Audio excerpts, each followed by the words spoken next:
A really powerful question is how may I best love you? It's important to be with our beloved, whether it's a friend, whether it's our child, whether it's our spouse, whether it's our lover, and not assume that we know how they would like to be loved. Namaste. You're listening to the Savannah Podcast. Join us on an exploration of Eastern spirituality, yoga philosophy, and conscious living for the new age. This podcast is a production of SavannahSpirit.com, where you can find a large selection of Om and yoga clothing, spiritual jewelry, and unique fair trade gifts from the Far East. Now here's your host, Ashton Sabo. Greetings, everyone. Welcome to the Savannah Podcast. I'm Ashton Sabo, your host. Today's show is about relationship, about some of the myths we hold onto about love, and how, as our guest today says, loving relationships are the foundation of a fulfilling life. Our guest today is Linda Bloom. She is a psychotherapist and relationship counselor, and together with her husband, they've authored 3 books together. The first of which, 101 Things That I Wish I Knew When I Got Married, is currently in its 18th printing. Linda, you and your husband have counseled and taught people across the globe. You guys also teach workshops and intensives with couples. We're really lucky to have you on the show today. Thank you so much for joining us. I'm delighted to be here with you, Ashton. Thanks for inviting me. Absolutely. So, on many paths of yoga, relationship, in some cases just romantic relationships, in others all material relationship, is seen as an impediment to ultimate fulfillment. What is fulfillment to you, and what role does relationship play in living a fulfilled life? Well, fulfillment for me is about living with a certainty and a conviction and clarity that I am giving and receiving love all day, every day. And for me, that's hitting the jackpot. And so I don't make a distinction between my spiritual practice that is being in service or being in prayer or being in meditation as distinct from my relationships with people. All of the communicating that I do, talking with you on the show, speaking with my clients, teaching my students, even when I'm writing, I'm thinking of the readership that I'm in service to. And it's, for me, a mighty devotional practice that I feel that my efforts and my being in the world is enhancing more love in the world, which I think the world needs a whole lot more of. Absolutely. So I'm curious, and you talk about relationship as a spiritual practice, and I'm curious for people, if we can dive into that a little bit more to realize, like, how does relationship become a spiritual practice instead of time away from spiritual practice? Because there is that perception that, like, okay, well, right now I'm meditating and that is my spiritual practice, and now I got to go do my relationship thing, and that's not a spiritual practice. That's time away. And you spoke to that a little bit. So I'm wondering if we can expand on that and kind of really talk about how does that become a spiritual practice for you, or what are some steps for people to start of, like, hey, I don't want to view my relationships as something that's taking me away from my practice. I want that to be my practice itself. Where would people start? Well, there's a lot of spiritual teachers who will tell you that when you meditate in a cave, or if you're in a sequestered environment in an ashram, or even in the meditation hall, that you can get sweeter and sweeter and sweeter and more open and more open and open. And then when you leave that setting and you go back into the family with all of its demands and people's differing needs and their neurotic processes, you can lose that sweetness. So I think it's wonderful to be able to be in a sequestered environment and have pristine conditions around you. But most of us in the West are householders. We're raising kids. We're in the marketplace, and we don't have the luxury of spending large amounts of time sequestered that way. So to see all day, every day, as an opportunity to do spiritual practice, to be mindful, to be careful not to cause harm to other people, and to be tuned in to what their needs are, the important people in our life, on the job, in our families, especially if we live under the same roof with each other, to become a more kind person, a more caring person, a more sensitive person, a more generous person. This is opportunity in our relationships to utilize our signature strengths that are already strong in us and to notice the places that are our weak suits, and we all have those too. And that's a profound spiritual practice. If we're impatient, we're going to have opportunities in our relationships to practice patience. If we have a tendency to be judgmental, we have opportunities to practice holding back some of the things that want to come flying out our mouth, or even noticing in our mind, and to be more gentle and kind and allowing and tolerant in our mind. And so all of this is of a piece of becoming more of who we can be, to evolve our own personal growth, our own striving towards enlightenment. The relationship practice is fraught with opportunities to become more. Trumpa says that enlightenment, that relationship is the fast track to enlightenment, and I think he's right on. I love it. I think Ram Dass says as well, if you think you're enlightenment, go home and live with your family. It's one of those great ideas that, like, it's really easy in some cases to do the cave thing and just be with yourself and not have to deal with that realm of relationship, which acts as such a powerful mirror for us all.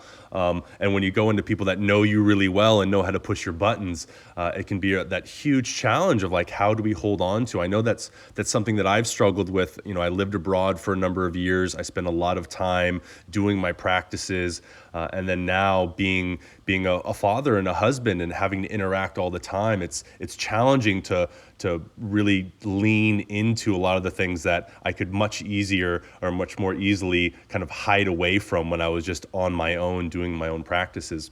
What are some actual sort of tools or exercises people could do to start with this stuff? Because the challenge is to say, okay, well, I hear you, and if I'm judgmental, I should, I can look at that and all these sorts of things. But instead of it being an actual intellectual practice, how can people start to really create habits or develop tools to start to move down this path a little more skillfully, a little more thoroughly than just thinking it in their head, like, yeah, I want to be more present in my relationships, or work that? What are some things they could actually do and put into action? Great question.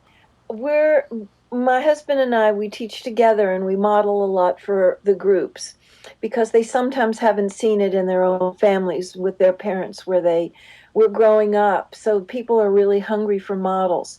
And so we demo for them about how to deal with differences, where there's real listening going on, where you don't get thrown off of your seat with reactivity, where you ask clarifying questions. Very important to bring the spirit of curiosity and wonder, particularly with emotionally laden subjects. And when there isn't heavy emotional in content that comes up, like when we're having differences or afraid we're not going to get our needs met, just generally speaking, to practice checking in with self and reporting out to other. So it's alarming to me how many people, get up in the morning, dash out to their job, work all day, come home tired, and they're giving minimal time and attention to their relationship. A career may get much more, children may get much more, even their spiritual practice of the sitting on the cushion silent meditation or reading spiritual books may get more, and the relationship gets the leftover crumbs. So we're always encouraging people to prioritize the relationship, to make a daily practice, a daily ritual out of checking in with self and checking in with other. And there's a spiritual teacher who I have tremendous admiration for, named Sylvia Boorstein. She's very practical. She's in the Buddhist tradition. She teaches with Jack Kornfield at Spirit Rock in the Bay Area. Uh-huh. And she talks about talking meditation. And I love it, since I'm such an extrovert and love to talk, that when you slow down the rate with which you interact with another person while you're talking, you can really deepen the nature of the communication that you have with each other. So you have a contemplative pause before you deliver your message, and then you allow a contemplative pause on their part before they respond to your message. And that you're really having this communication, maybe with eye contact, maybe with touch, and that there is some depth in what you're contacting, that you're perhaps sharing on a feeling level, maybe you're communicating to them that you appreciate their being in your life. And I think that particularly with couples, but also with parent child and with close friends and family members, to take the time to really show up and to be fully present with that person and to communicate it in a way that they really get you and you really get them. And that's satisfying. And I think it's profound spiritual practice when you're not doing superficial relating, just minimal relating. And you kind of mentioned this presence as well with, when we look at children, and children being this amazing practice of presence where, especially young children, they don't care what your past was, what your future is, the bills you got to pay, this. They just want you to be present with them in that moment. And they're quite willing to, scream or get radical to demand that in the moment, which I think is, as a parent, it's something that really draws us in. It's like, oh, I can't be thinking about that thing that's coming up. My child needs me to be fully present here.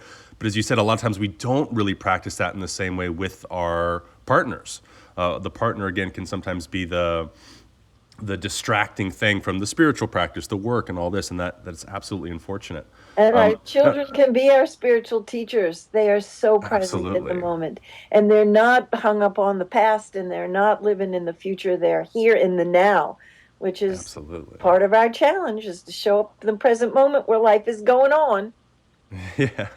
So you're a mother, and you've experienced a pretty major tragedy with one of your children. How do these difficult moments play into the realm of relationship to ourselves and to a romantic partner, to our family? Maybe you could talk a little bit about the tragedy, but then kind of just explain how these big moments really work into the realm of relationship. Mm-hmm. Well, my my son Eben was 22 when he had that freak accident and he was killed. And my husband and I had a very strong, sturdy relationship by the time we lost our son.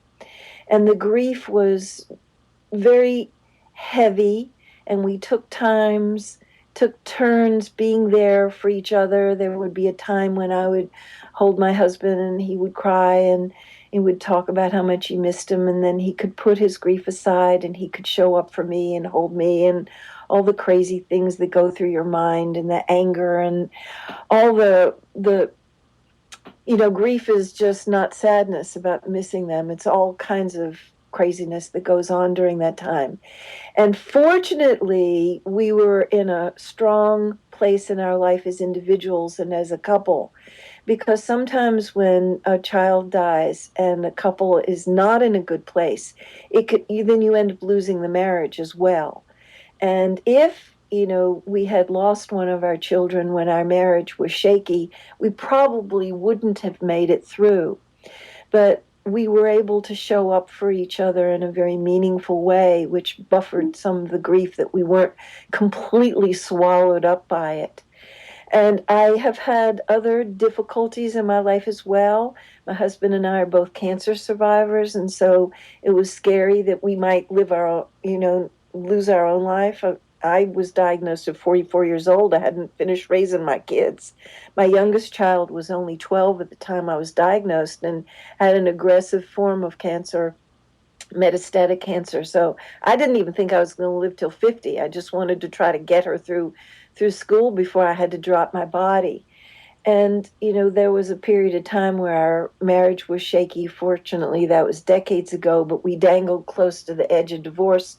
And all these traumas in our life, serious traumas in our life, we learned how to use them and to mutually support each other to get through them. And I think when people have a concept of post traumatic growth, that the difficulties that befall us in our life, many of which we have no choice about, things happen, that we don't have to be ground down by them or worn out by them or diminished by them, that we can use them as growth opportunities, and we can't do it alone. We have to do it in relationship with this someone, at least someone else. More is better, to have a women's group, to have a men's group, to have a friendship network. If we don't have biological family, to have family of choice, because some of these things are just so so it, almost impossible to get through, that the people in our life just hold us up while we stagger through them. So I always like to speak with people about holding the vision of coming through, not only not diminished, to at least get back to your pre-trauma state, but then some, to be wiser than before, to be more aware of how precious people are to us, that we could lose them at any time. Our life can change in a moment. To express our appreciation and gratitude to each other because we don't know that we're guaranteed to have them in our future, and to let people know how much they mean to us. And how important is gratitude in the realm of relationship? I think it's huge. You know, mostly the courses that my husband teach are relationship oriented. We teach Secrets of Great Relationship. We teach a course called Love, Sex, and Intimacy, From Conflict to Connection. These are all our relationship courses. But we also teach some courses on happiness and well-being. And, we studied the positive psychology literature, and they talk about gratitude and counting our blessings and cultivating that mind state of looking what is rather than what isn't, being the essential ingredient to having well-being in our life. And I love what they use in the positive psychology movement. They call it a joy jolt. That if you Joy jolt. if you take a little time at the end of the day to journal or to say out loud, or even just to think, inside your own heart about something that you're grateful for during the day, being alive, being healthy, that your children are healthy, that they're alive, that you've got a partner, even if you argued with them that day, that they're still with you, that, you can practice your forgiveness with each other, that if you take the time to see how exquisite it is to be in a body, to live in this country where so many people, are trying to flee their countries because they're afraid for their lives. They're risking their lives to go on these flimsy boats because they have to take a chance to make their life better. We have so much to be grateful for if we stop and really, one by one, go down that list, not just do a little blessing before we do a meal, although that's a beautiful ritual to do it out loud with our family members, but to take the time each day, wouldn't be too much to say, I have so much to be grateful for. And when we say it out loud with witnesses, it amplifies it, it strengthens us, it really anchors it in our consciousness. So we're looking at our life through rosier glasses, not the dark ones of lack. Well, and it's interesting too how often people are like, oh, I just don't have time, or I forget all the time to sit down and have those few moments of gratitude. But you figure there are things like brushing your teeth that most people have just created that ritual of doing it every day. So it's not even really like, oh, of course I've got the time to do that because it's important. Creating that same sort of time to set time aside to say, hey, I'm just going to sit and be grateful for a couple of minutes and list out the things that I'm grateful for, I think is a wonderful practice. Yes, this is a myth. Do you know, in our newest book that just came out in April, it's all about myths. There are 40 of them in there. And this is the myth of there's just not enough time. Yeah. And we hear it a lot. I don't have time to do my spiritual practice. I don't have time to do my gratitude journal. I don't have enough time to devote to my relationship. And it's a lie. We have the time. It's what we choose to do with our time. If we want to prioritize our gratitude practice, we will have the time. If we want to prioritize making room for talking meditation in our relationship, we will have the time. So we are really about myth busting with this book, that there's a kernel of truth, but the mind takes it and blows it up to vast proportions.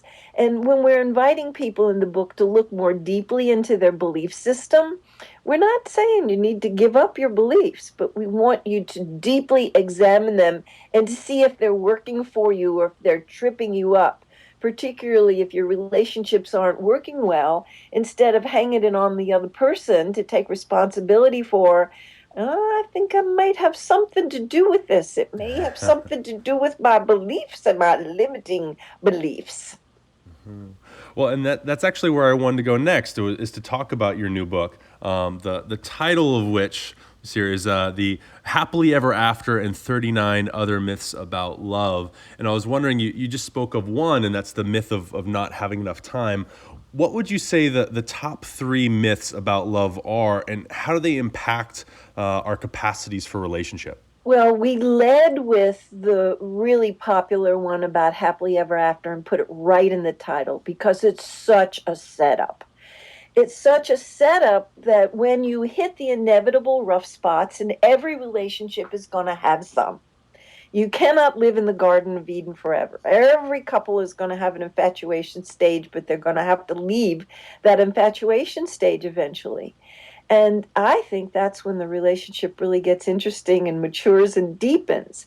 Because you see that the other person isn't the perfect Prince Charming and Princess Charming, and that you all have flaws. We all have flaws. We're all a mixed bag. And let's see what we can do with this. Let's see if we can assist each other on our growth path to strengthen some places where maybe weak suits. But if we have an expectation that we're just going to be happy all the time, then we're going to believe there's something wrong with them, or there's something wrong with me, or I got the wrong partner and there's something wrong with this relationship. I have to cut this one loose and go find somebody else. And we see a lot of broken relationships even after people are married and have children together. And not every relationship deserves to be saved. There really are some mismatched pairs, but not as many people who are breaking up. A lot of people who are breaking up have tremendous raw materials, good potential to have delightful relationships, but some of their beliefs may be really getting in their way. You know, and that idea of kind of the soulmate as perfect partner, meaning that like there will be no problems because they're my soulmate, is so damaging, and that comes from that heavily ever after type of mentality that like, oh well, I'm gonna finally meet someone, and when I meet that person, there won't be arguments, and we'll just fit in seamlessly together, and that's so just not being in the realm of reality of human relationship, whether it's romantic partner or otherwise. You're always going to come into those conflicts at times, and how you work through them and resolve them, I think, is really kind of, as you say, is like what creates the really deep relationships at that point, instead of kind of ending them at that point, which a lot of people do. They go, oh well, we're arguing, and so therefore it's not perfect anymore, and therefore we shouldn't be together. What are two others, big myths I that want people? to share one that was particularly difficult for me in the early years that we were together. And I never even thought that this was a myth. I didn't have any idea. I just accepted it as true. If he really loved me, he would know what I want and I wouldn't have to ask. So we call this one the myth of mind reading. And even if your partner loves and adores you and they're completely committed, most people don't have that kind of ESP that they can read your minds. I believe that there's some people who have that gift in the world, but not that many. Us garden variety folks, uh, we have to ask for what I want.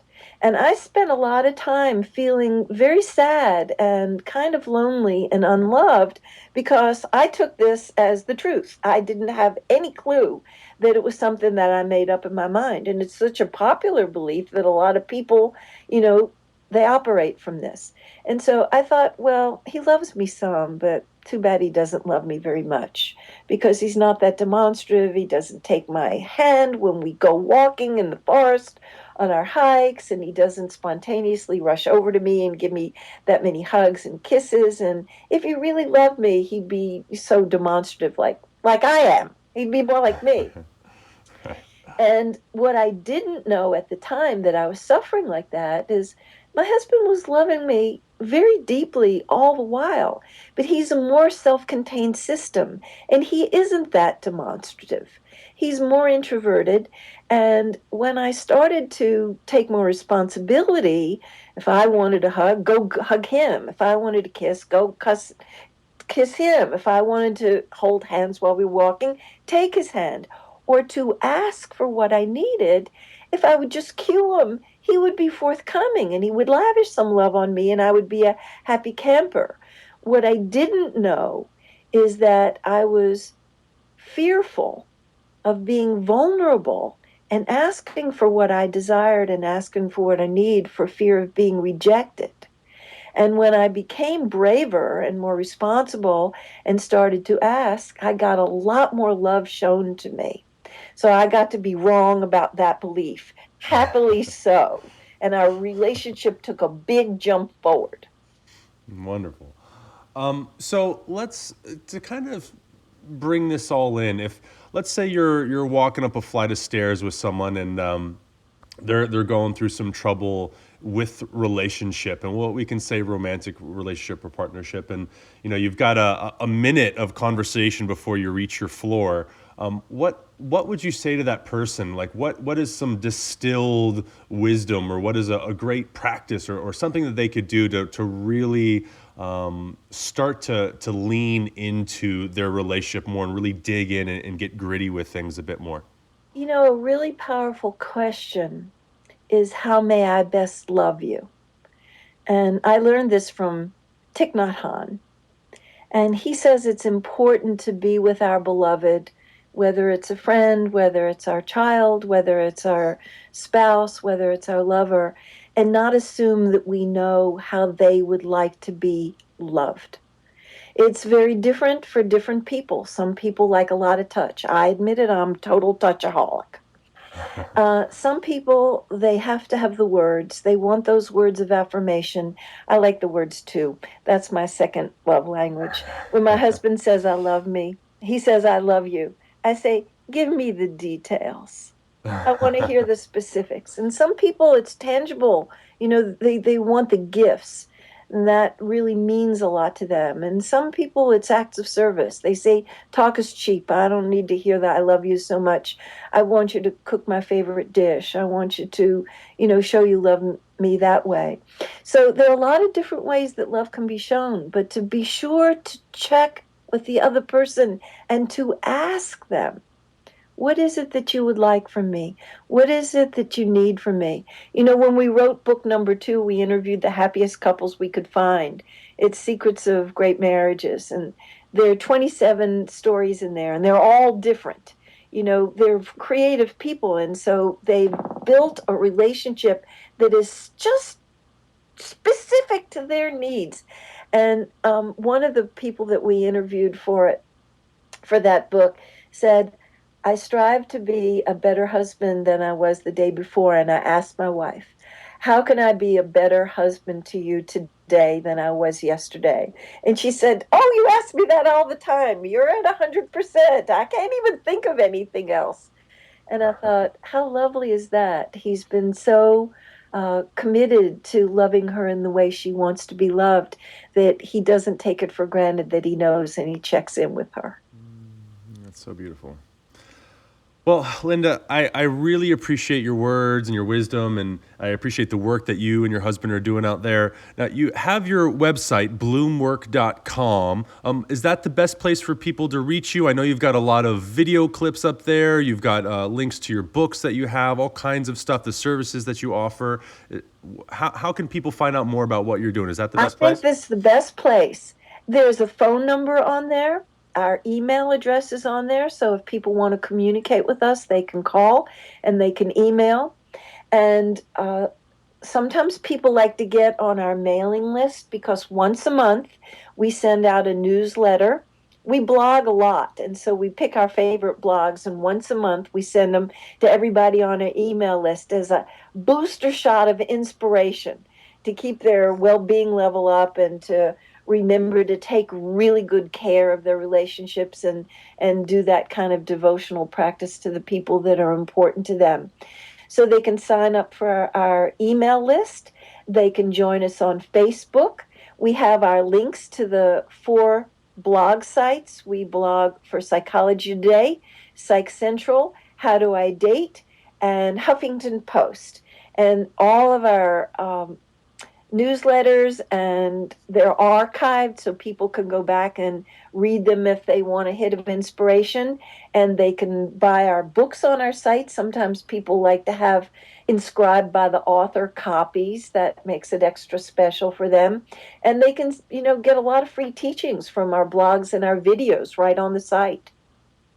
Well, I know that in the sort of prep up to our conversation, I was watching a lot of your videos and gained a lot from what you guys have up on your site. So it's definitely appreciated. It's kind of, being a husband and a father, it's really inspires me to want to be a better or the best version of myself and show up as much as I can for my partner and for my child, and not just be caught up in my own stories and head all the time. So I definitely encourage our listeners to go check out your website, because you guys do have so many resources available for people that I think are such a blessing and gift for people who are in relationship and in the world. So thank you. So thank and you if for anybody wants to join us for a workshop, we're teaching from Conflict to Connection here in Santa Cruz in September. And Valentine's weekend, we teach at Esalen and Big Sur. And every January, we go out to Kripalu on the East Coast in Massachusetts. Awesome. Well, wonderful. Thank you so much, Linda, for being on the show today. I really appreciate everything. And maybe we can get you back and talking about more stuff with relationships sometimes. Maybe we can get Charlie on with you sometime. And I really enjoyed our talk today. I enjoyed it too. I had a great time. Thank you for having me. Thank you. And for all our listeners out there, thank you so much for listening and joining us today. We hope you have a blessed moment, blessed relationships. Namaste.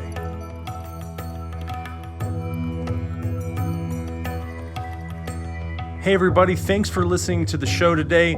Please go over to iTunes, write a review, let us know what you think. It helps us in creating new content for all of you. It also helps new listeners get a sense of what to expect from the show. We really appreciate your feedback.